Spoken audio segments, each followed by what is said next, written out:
Halo semuanya, Assalamualaikum warahmatullahi wabarakatuh. Selamat datang lagi di kelas hukum kewirausahaan bersama saya. Nah, hari ini kita akan membahas tentang skema investasi untuk bisnis atau startups yang teman-teman bangun, ataupun suatu hari teman-teman menjadi seorang lawyer dan menerima klien yang merupakan sebuah perusahaan rintisan ataupun perusahaan yang sedang ingin mencari investasi. Berikut adalah 10 model investasi yang dapat dilakukan oleh perusahaan rintisan, startups atau usaha-usaha pada umumnya. Pertama adalah bootstrapping. Bootstrapping itu adalah suatu skema pembiayaan menggunakan dana milik ownernya sendiri atau dana milik foundernya sendiri, sehingga pasti kapasitas yang dimiliki juga sangat terbatas. Di sini adalah momen ketika kamu saat awal sekali dalam mendirikan suatu bisnis, pasti kamu akan menggunakan danamu sendiri untuk melakukan kebutuhan-kebutuhan operasional guna mendirikan bisnis kamu.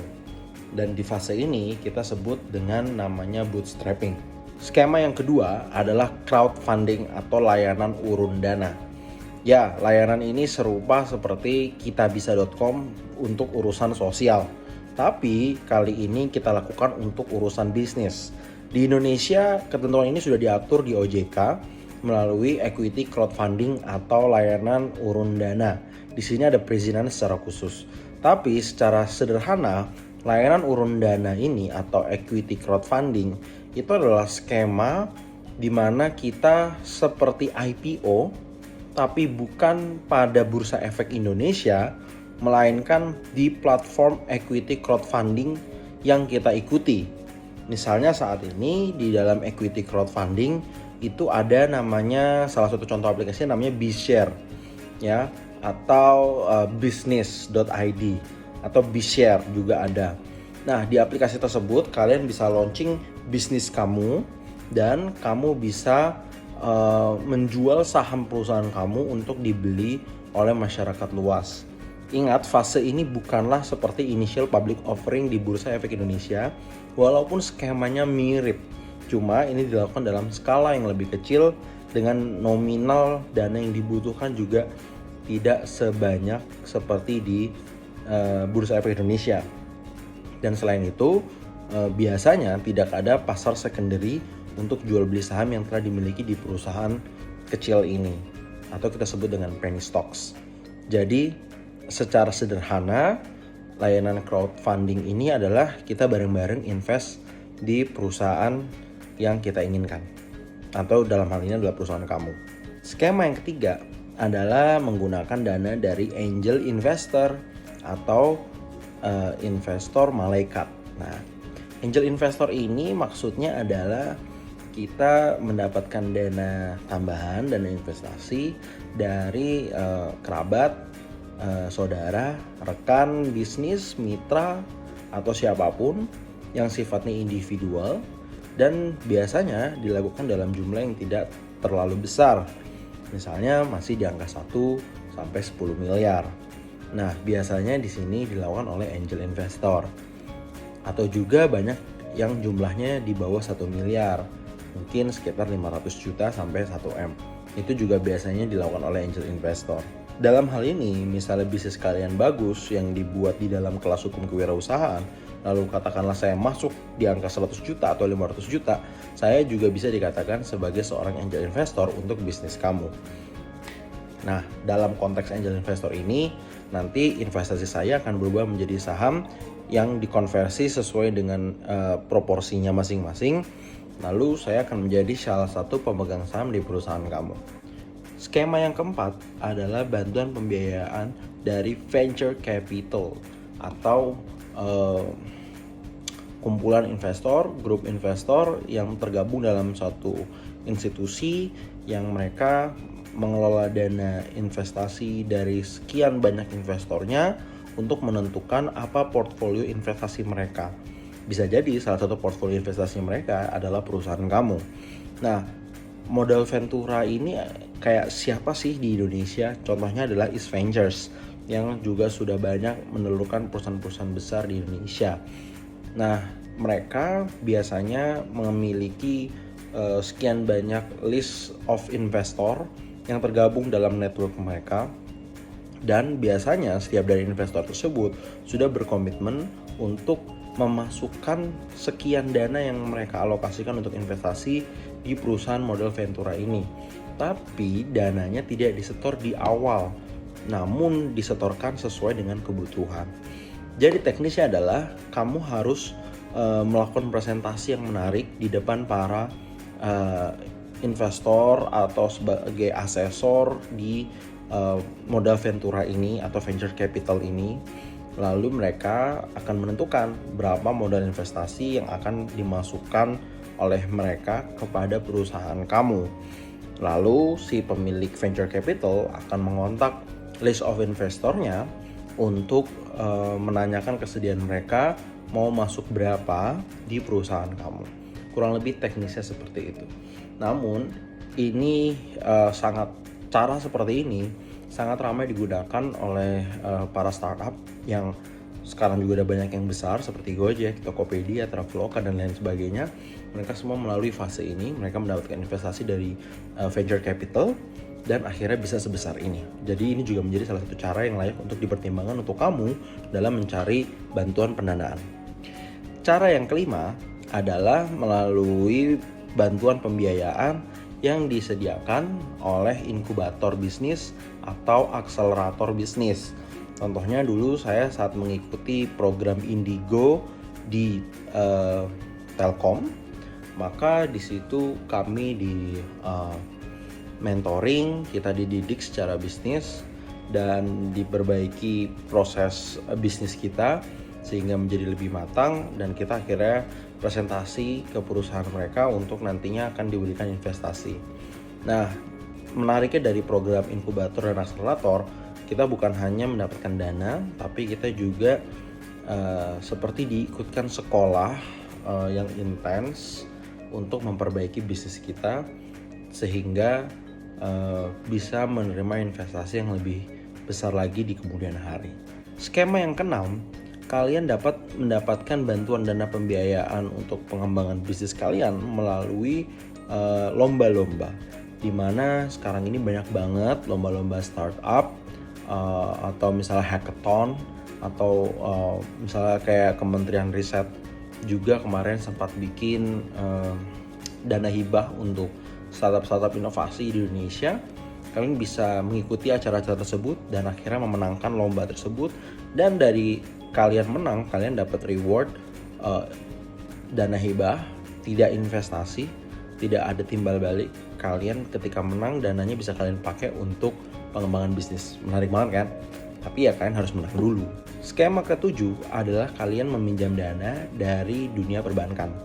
Nah, kalian bisa coba-coba cari informasi di bank-bank besar di Republik Indonesia, apa dana-dana atau program-program kredit yang cocok untuk pengembangan bisnis kalian. Cuma biasanya challenge terbesar startup atau pebisnis adalah mereka nggak punya jaminan, dan perbankan mensyaratkan jaminan tersebut.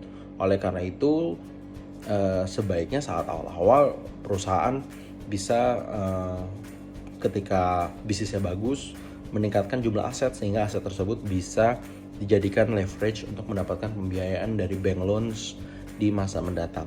Namun bisa juga dicari tahu program pembiayaan non kolateral yang mungkin nilainya tidak begitu besar. Mungkin sekitar di angka 300 juta atau 500 juta. Program tersebut bisa kita kenal sebagai KTA atau kredit tanpa agunan. Dan itu bisa dipakai kegunaannya untuk bisnis salah satunya. Skema ke-8 adalah kalian bisa mendapatkan pembiayaan dari lembaga keuangan non-perbankan. Kalau tadi ada lembaga bank, yang ini lembaga non-bank. Lembaga non-bank seperti apa sih?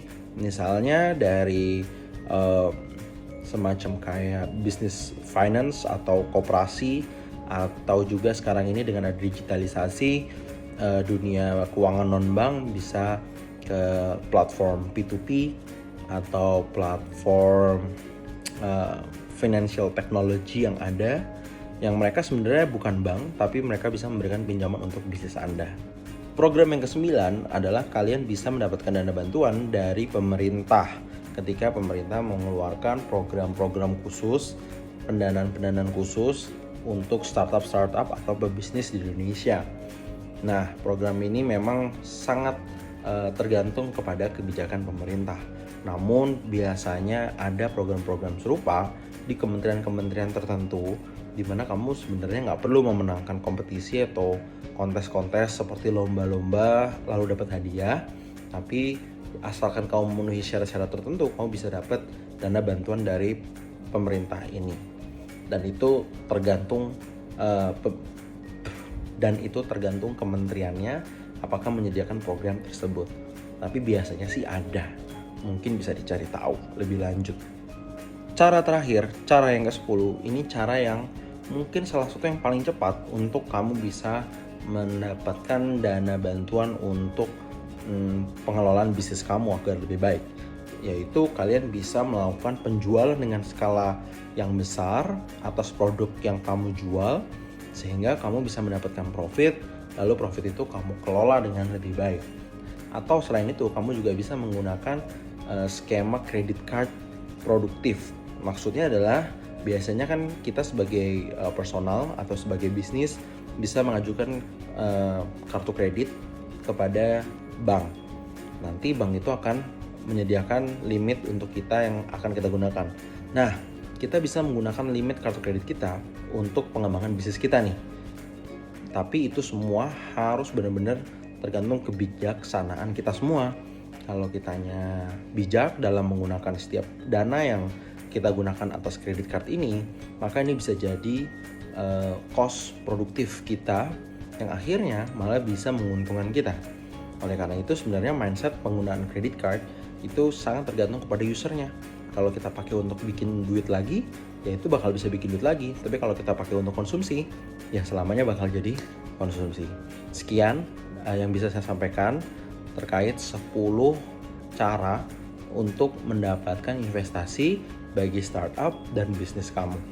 Semoga bermanfaat. Dan terakhir sebelum saya tutup, ada satu quiz yang akan saya berikan kepada teman-teman semua yang harus dijawab dalam waktu maksimal 1x24 jam. Artinya besok. Kuisnya adalah, kalau kamu jadi lawyer atas suatu perusahaan yang akan berinvestasi di suatu startup atau bisnis menggunakan skema investasi dari venture capital atau dari modal ventura, maka kamu sebagai lawyernya pihak modal ventura atau lawyernya pihak venture capital, apa tahapan legal atau tahapan-tahapan secara hukum yang akan kamu lakukan sebelum investasi itu diberikan kepada perusahaan tujuan. Secara singkat, saya ulangi sekali lagi, pertanyaannya adalah apa langkah-langkah hukum yang kamu lakukan apabila kamu adalah seorang lawyer dari perusahaan investasi atau venture capital yang akan melakukan investasi di suatu perusahaan rintisan atau perusahaan startup. Apa langkah hukumnya? Silahkan dijawab. Ini adalah tugas individu. Jawaban dikirim ke email saya rdp@iblam.ac.id dalam waktu 1x24 jam sejak kelas berakhir.